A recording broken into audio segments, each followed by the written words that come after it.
So now what we can do is actually read in the images into Python, and we also can do that with a for loop. So we can, we want to iterate through each image file name within our file name list.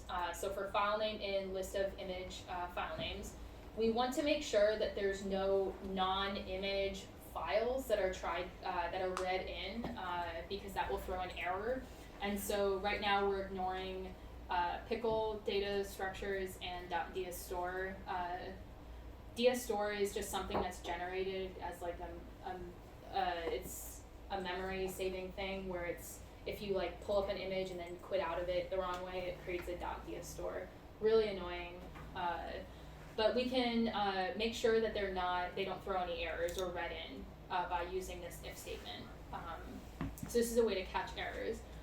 And so we can use SciPy as a way to read in the images into an array of pixels. And so we can define our full file path by using os.path.join. And what this does is it just takes the test images, that name, that string, and adds it to the file name.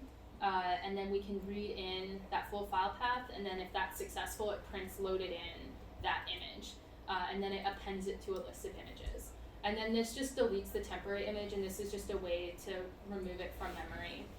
So what we can do is then we have another PDB trace sets after that for loop, so we can continue running, and it looks like it successfully loaded in all of our test images, which is great because now we can start doing stuff to the images.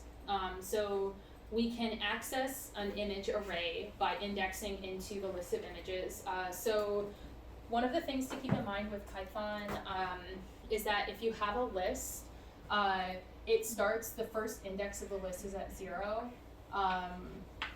So what that means is if you have a list that's 3 elements long, in order to index the first element, you would use 0. So like, let's say this list was called num.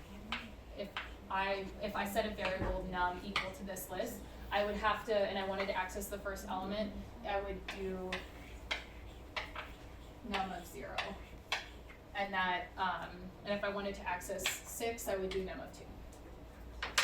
That's just something most of the bugs that you can get come from like that not indexing correctly.